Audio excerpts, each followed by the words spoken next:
थांबा थांबा हे सगळं. पण राधिका, रेवती, मला समजून राहिलं की तुम्हाला सगळ्यांना माझी काळजी वाटते.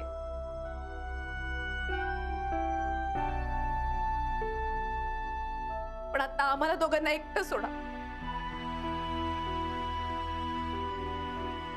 हे बघ राधिके, आम्ही तुला एकटं सोडणार नाही. त्याने फसवलंय तुला, त्यामुळे याच्यावर आमचा कुणाचाही विश्वास नाही आता. आम्ही सगळेजण तुझ्या पाठीशी आहोत.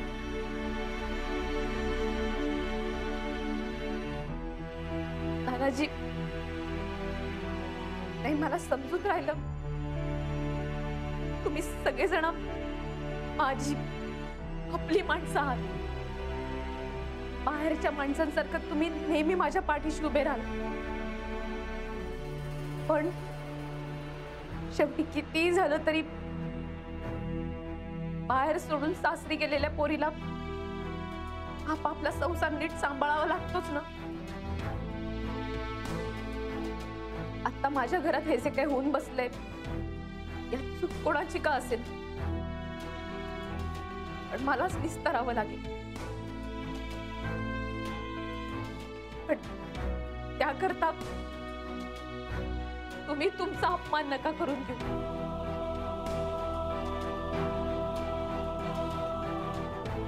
आम्हाला दोघांना एकटं सोडा.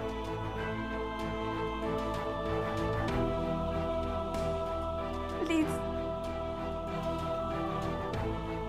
मी हात जोडून विनंती करते तुम्हाला. तुम्ही या आता. प्लीज, आम्हाला एकटं सोडा.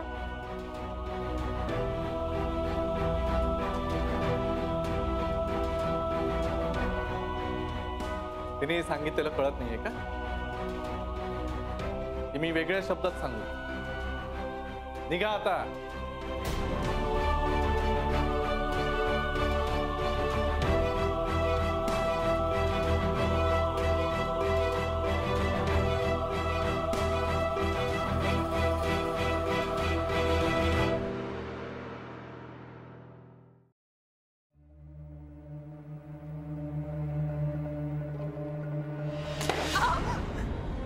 काय होतं हे नाटक? हे काय नाटक होतं? हा, कशाला बोलवलं या सगळ्यांना घरी? काय चाललं होतं यांचं सगळ्यांचं घरात? हा, नाही, छान जमवली ना माहेरची मंडळी. वा वा वा, स्वतःची अशी वेगळीच इमेज करायची होती ना. नाही, माझी काय इमेज करायची होती? आली असतील तुला सपोर्ट करायला सगळी. काय दाखवायचं काय होतं तुला? की कसा माझा नवरा स्वार्थी आहे, कसा बायकोवर अन्याय करतो, बरोबर ना? असंच दाखवायचं होतं ना? आणि स्वतःचं काय? अरे बापरे, अबला नारी, असह्य नारी, कसा नवरा माझ्यावर अन्याय करतोय, असा प्लॅन होता ना? हा, सगळी सिंपती मिळेल ना. वा, काय नाटक केलं, क्या बात है. झालं ना तुझा प्लॅन सक्सेसफुल? माझी वाट लावायला बोलवलं होतं ना सगळ्यांना? नाही, खरंच नाही. मी काहून असं करीन? ए गप्पा बस. जशी दाखवतेस ना तशी नाहीये. मुद्दाम केलंस हे सगळं. माझ्यातल्या गुणदोषांसकट स्वीकारलं होतं तुम्ही मला.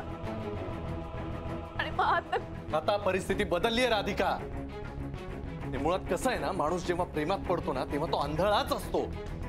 समोर घडणारं सगळं काही चांगलंच आहे असंच त्याला वाटत असतं.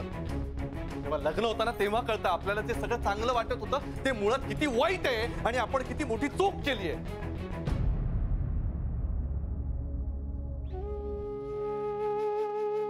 चूक? इतक्या वर्षाच्या संसारात अशी काय चूक झाली हो माझी?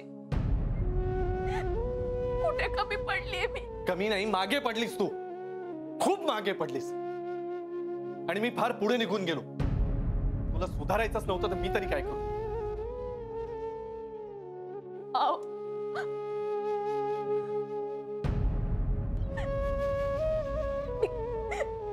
मी खरंच नाही का आवडत तुम्हाला?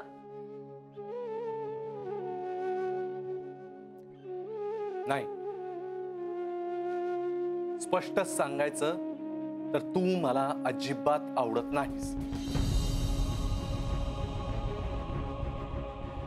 काय राहतेस, कसं वागतेस, ते सगळ्या लोअर क्लास लोकांसोबत नाती काय जोडतेस, सारखं स्वयंपाकघर हे करून राहिली ते करून राहिली, खाणं पिणं याच्यामध्येच आयुष्यभर. हे सगळं इरिटेट होतं मला. तुला नाही लाख वेळा सांगितलं मी की राधिका सुधार, हे असं नको वागूस, मला आवडत नाही. सांगितलं होतं की नाही? सांगितलं होतं की नाही? पण नाही, पण तुला बदलायचंच नव्हतं ना. तुम्हाला माझ्याकडनं हीच अपेक्षा होती, तर असं सांगायला पाहिजे होतं ना तुम्ही मला की बाई राधिका, तू हे असं जुन्या पद्धतीने वागशील, घरदार संसार मूल खाणं पिणं या सगळ्यात अडकून पडशील तर मीच सोडून देईन बरं तुला. काहून नाही सांगितलं मला? मला वाटत होतं की मी जशी आहे तशीच तुम्हाला आवडते. ते तुमच्या कॉर्पोरेट ऑफिस मध्ये कोणी चुकलं तर तुम्ही डायरेक्ट त्यांना काढूनच टाकता का? ते काय ते वॉर्निंग मेमो ते देता ना, मग तसं काहून नाही दिलं मला? मला तर तुम्ही एकदम डिसमिस करून राहिले. नवऱ्यासाठी बायका काही पण करायला तयार असतात. तुम्ही सांगितलं असतं तर बदललं असतं ना मी स्वतःला. मला आपलं वाटत राहिलं की मी जशी आहे तशीच तुम्हाला आवडते, म्हणून तर पसंत केली ना तुम्ही. तुम्ही आपल्या पहिल्या प्रेमापत्रात पण तसंच म्हटलं होतं की राधिका, तुझा साधा सरळ स्वभाव, साधं राहणीमान मला खूप आवडतं म्हणून. एकदा कॉलेजमध्ये असताना मी मोठ्या गळ्याचा ब्लाऊज घालून आले तर तुम्ही केवढे चिडला, आणि आता तुम्हाला छोटे कपडे दिसता नाही आवडून राहिली.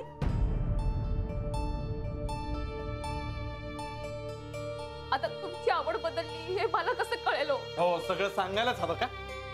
ज्याचं त्याचं त्याने समजून घ्यावं, आणि तुला जर नाही समजलं तर that is not my fault. पण आता समजलं ना मला. मी बदलते स्वतःला.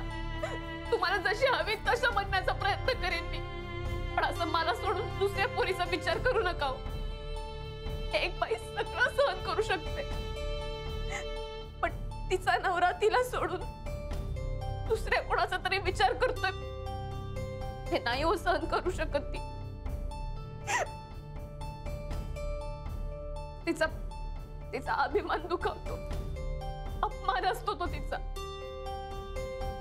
नाही, मला मान्य आहे मी कुठल्याच गोष्टीकडे लक्ष दिलं नाही, जगासोबत पुढे गेले नाही, कारण जग कुठे चाललंय याच्याशी घेणं देणं नव्हतंच ना मला.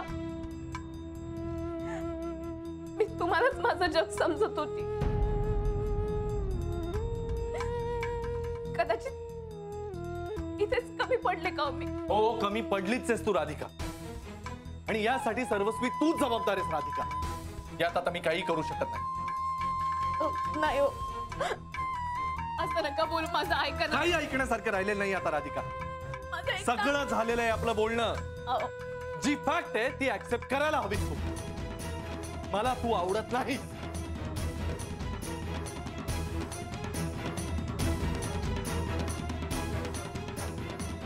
आणि आता मी तुझ्या सोबत राहू शकत नाही.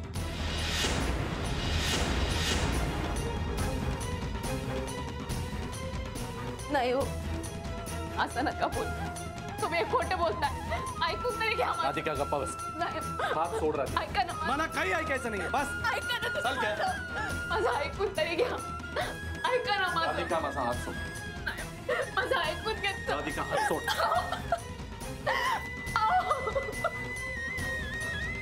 राधिकाने मला आणि शनायाला त्यांच्या फ्लॅटवर एकत्र पाहिलं. गुरु, एक काम कर, राधिका वहिनीकडे जा, त्यांना सांग आय एम सॉरी. प्रॉमिस कर की यापुढे असं काही कधी होणार नाही, आणि ते प्रॉमिस पाळ. मुळात मी चुकलोय असं मला नाही वाटत, आणि ऍक्च्युली जे झालं ते बरंच झालं. हॅलो, अगं मी बोलून आली आई. आई